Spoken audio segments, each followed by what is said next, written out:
Hello, this is Julian with Coffee Reviews, and today we'll be reviewing the Bench Maji Lucy Station Wash Processed Ethiopia from Wes Ngopi. And there's the bag right there.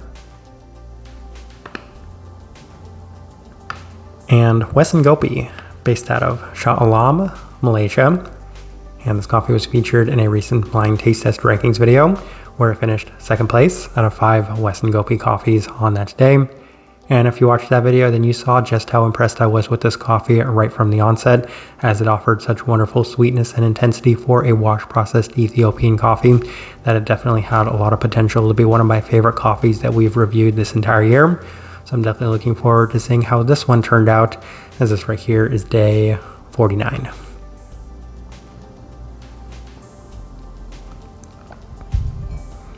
And recipe we went with for this one was our standard recipe at a 16:1 water to coffee ratio, brewed at 96 degrees Celsius, about 205 degrees Fahrenheit.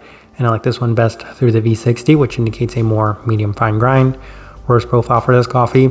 This one was much more in line with our experiences with Wes Ngopi recently, as it was very reminiscent of the other 4, with the exception of the Hacienda Esmeralda coffee, that one being a little lighter than the other ones, but this one being pretty much on par with the other coffees, which is definitely still on the very light side of things by most standards and metrics. With all that out of the way, let's go and start discussing this coffee. Day 21, blind taste test day, and the coffee was wildly clean and fruit forward, especially for a wash processed coffee, as the fruit was the dominant profile within the coffee itself, a sweeter citric tone and even lovely shades of a very ripe peach, high level of clarity, florality, but unexpectedly sweeter than I was expecting, so that lent itself towards a very terrific first impression. Day 24 through the Chemex, and the cup was even more clean with an extraordinarily well-defined peachy aspect to the cup and a very high level of sweetness for a washed Ethiopian coffee once again. Floral tones were a bit more prominent with a lingering savory tea finish to the cup, as this one was extremely well structured. And I'm actually going to stop there for 1 second, because a lot of people have been asking me at what point would I start Wes Ngopi's coffees, and some of them definitely needed some time to open up. But this coffee, right from the first time I brewed it, was super impressive, which was at that 3-week mark, which goes to show that some of their coffees you can open up and try earlier, which is kind of the case for pretty much every coffee roaster. Some coffees just do seem to open up a little bit earlier, while others do take a little bit more time. This coffee, though, was so impressive right from the start.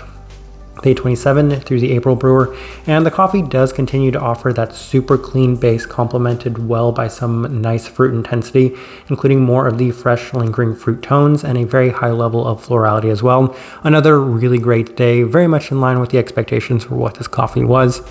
We move on to day 30, as we opted for the V60 with some higher extraction adjustments, and this lent itself towards some slightly mixed feelings for the first time, as it was not offering the same level of intensity right off brew. It did cool down exceptionally well, though, as there was just this wonderful, very ripe peachiness to the cup. I do have to say, maybe the ripest peachy experience I've ever had of any coffee that we've reviewed in terms of a wash-processed Ethiopian geisha.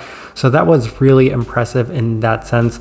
Outside of that, it still primarily offered a black tea-like base with a complementary citric tone, but it was still a slight bit more delicate in the rest of the experience of this coffee. And I should also stop right there, because one of the notes I have listed on here is a yellow grapefruit, and it's kind of interesting. I don't like grapefruit whatsoever, but for whatever reason, anytime there is a coffee that does have a grapefruit note, it oftentimes comes off feeling very ripe peachy for me, and that was the experience on this day, and I very much enjoy that, and it's why I oftentimes seek coffees that do have that grapefruit note on there as well.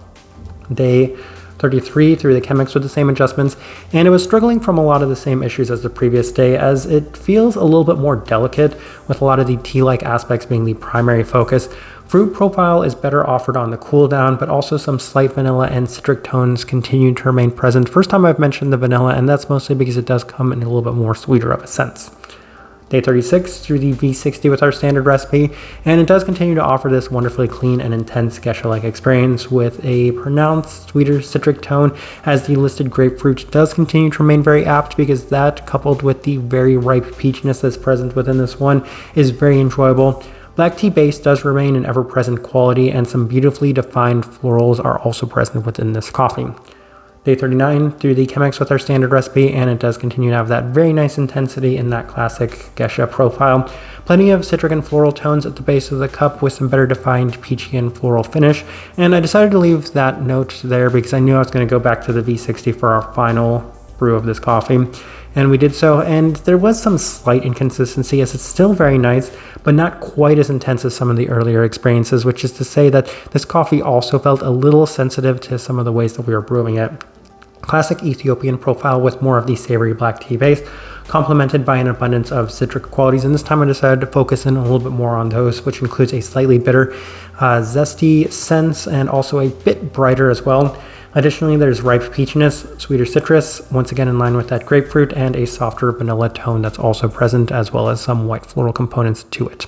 All right, let's go ahead and put up the tasting wheel so you can see what we're getting.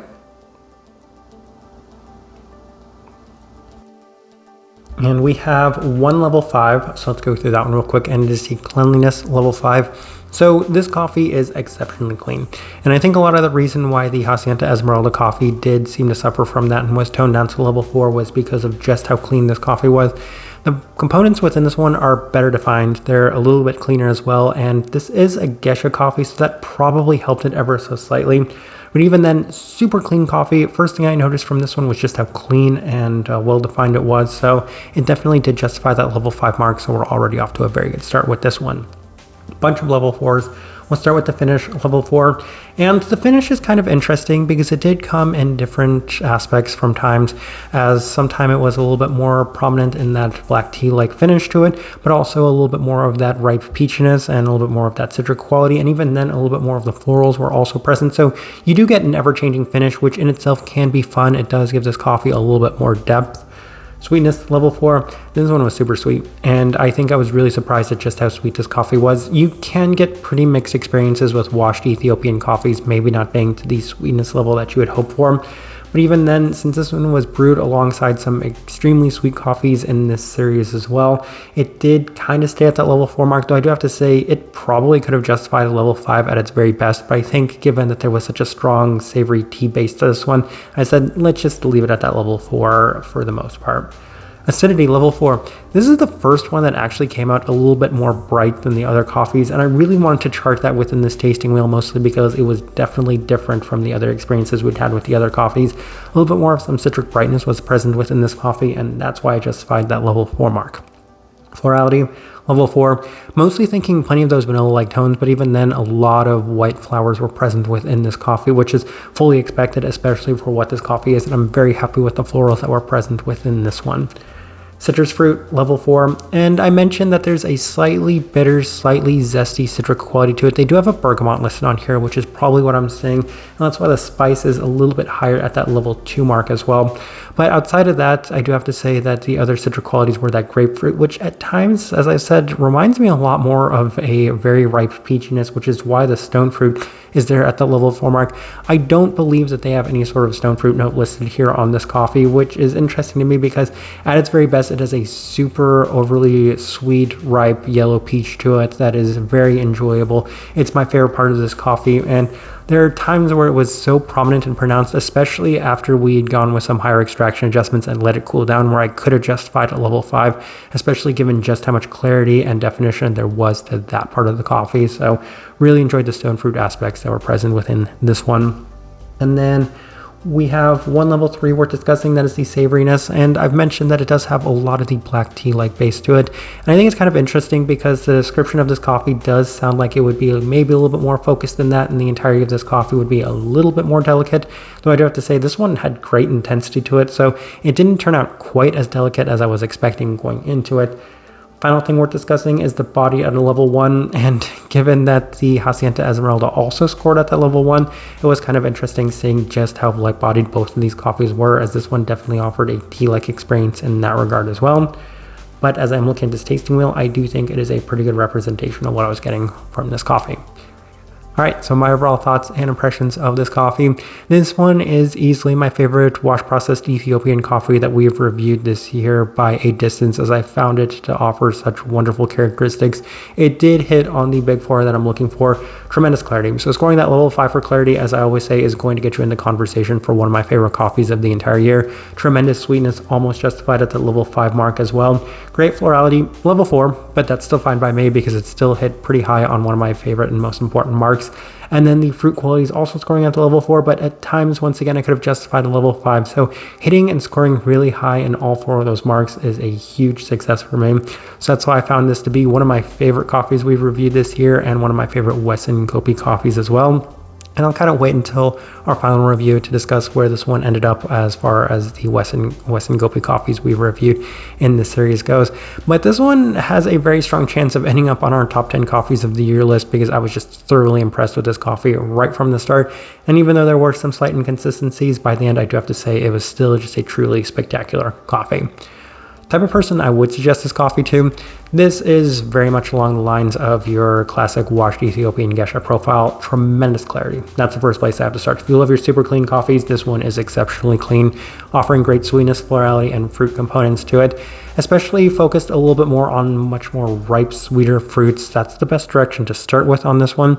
In addition to that, you do have some great florals, giving this coffee some really nice depth, as this one is interesting. It's not just one-dimensional. It doesn't skew too heavily in one direction. You do get some traces of things here and there, some slight spice tones, a little bit of that bergamot, a little bit of some zest as well, making it just a very interesting drink throughout the entirety of it.